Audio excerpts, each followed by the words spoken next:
একটুখানি নেকের তরে রোজ হাসরের মাঠেতে আর ছেলে ঘুরবে বাবার পিছে, বাবা ছেলের আগেতে। আহা ওই কঠিন দিনে নামাজ তোমায় ভুলবে না, ঠিক মতে পড়িলে নামাজ জান্নাত তোমার ঠিকানা। আমার প্রাণের ভাই বোনেরা জলদি করে উঠে যাও, ওযু করে তাড়াতাড়ি নামাজ পড়তে লেগে যাও। আহা ওই কঠিন দিনে নামাজ তোমায় ভুলবে না, আহা ওই কঠিন দিনে নামাজ তোমায় ভুলবে না, ঠিক মতে পড়িলে নামাজ জান্নাত তোমার ঠিকানা। আযান শুনি আসো যারা বিছানায়, তাদের জন্য কান্দেন নবী মদিনায়, তাদের জন্য কান্দেন নবী মদিনায়। আহা ওই নবীর জন্য কি একটু মায়া লাগে না, আহা ওই নবীর জন্য কি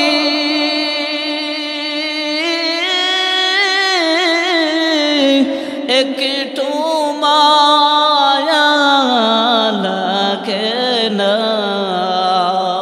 হায়রে মানুষ নামাজ কেন পড়ো না, হায়রে মানুষ মসজিদে কেন আসো না। ভাইরা আমার, ওই কঠিন কিয়ামতের দিন মা তার সন্তানকে কোনো পরিচয় দিবে না, সন্তান তার মাকে কোনো পরিচয় দিবে না, বাবা তার সন্তানকে কোনো পরিচয় দিবে না।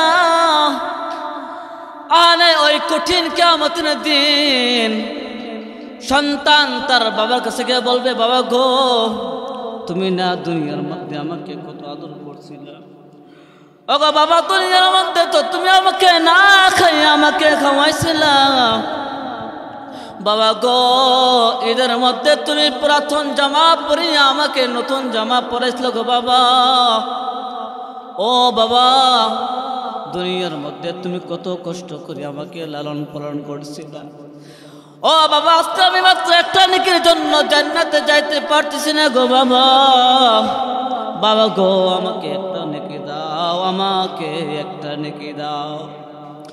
ওই কঠিন কিয়ামতের দিন বাবা ডাক দেয় বলবেন, কে তুমি? তোমাকে তো আমি চিনি না। ওই যুবক, কে তুমি? তোমাকে তো আমি চিনি না, চিনি না, তোমাকে তো আমি চিনি না। আরে দুনিয়ার মধ্যে তো আমি কোনোদিন বিবাহ করি নাই, তুমি আবার কোথা থেকে আসলা? তোমাকে তো আমি চিনি না, যাও যাও চলে যাও। মার কাছে গিয়ে বলবেন, মা গো তুমি না আমাকে 10 মাস 10 দিন গর্ভে রাখছিলে গো মা। ও মা তুমি না তোমার বুকের দুধ আমাকে 2 বছর পান করাইছিলা। ওগো মা আজকে আমি একটা নেকির জন্য জান্নাতে যাইতে পারতেছি না গো মা, আমাকে একটা নেকি দাও, আমাকে একটা নেকি দাও, আমাকে একটা নেকি দাও গো মা। ওই কঠিন কিয়ামতের মা বলবেন, এ যুবক কে তুমি? তোমাকে তো আমি চিনি না। আরে দুনিয়ার মধ্যে তো আমার কোনোদিন বিবাহ শাদী হয় নাই, তুমি কোথা থেকে আসলা? ওই দিন মা তার সন্তানকে কোনো পরিচয় দেবে না, বন্ধু বান্ধব কোনো কাজে আসবে না। ওই দিন একমাত্র কাজে আসবেন আমাদের নবী।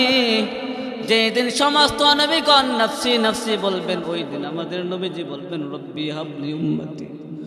আমার নবী ওই কঠিন কিয়ামতের দিন বলবেন, রব্বি হাবলি উম্মতি, আমার উম্মত কোথায়, আমার উম্মত কোথায়, আমার উম্মত কোথায়?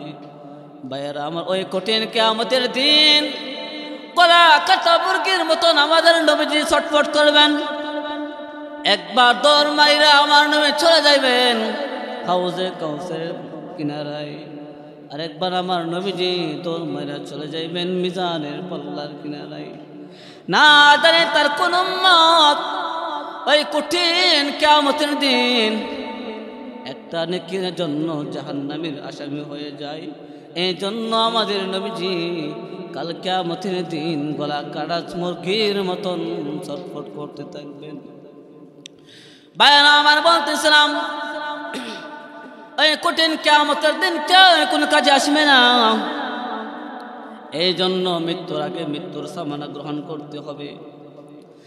যেই কথাটা আমি আপনাদের সঙ্গে বলতেছিলাম, ইমাম মালিক রহমাতুল্লাহি আলাইহি জমানার বড় একজন ইমাম মালিক রহমাতুল্লাহি আলাইহি, ওনার সারাটা জীবন উনি কাটাইছেন মক্কায়।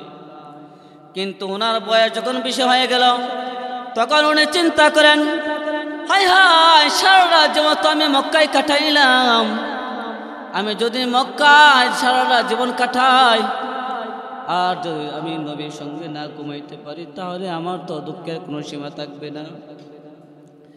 এই জন্য তিনি কি করলেন, তিনি মদিনায় হিজরত করে চলে গেলেন।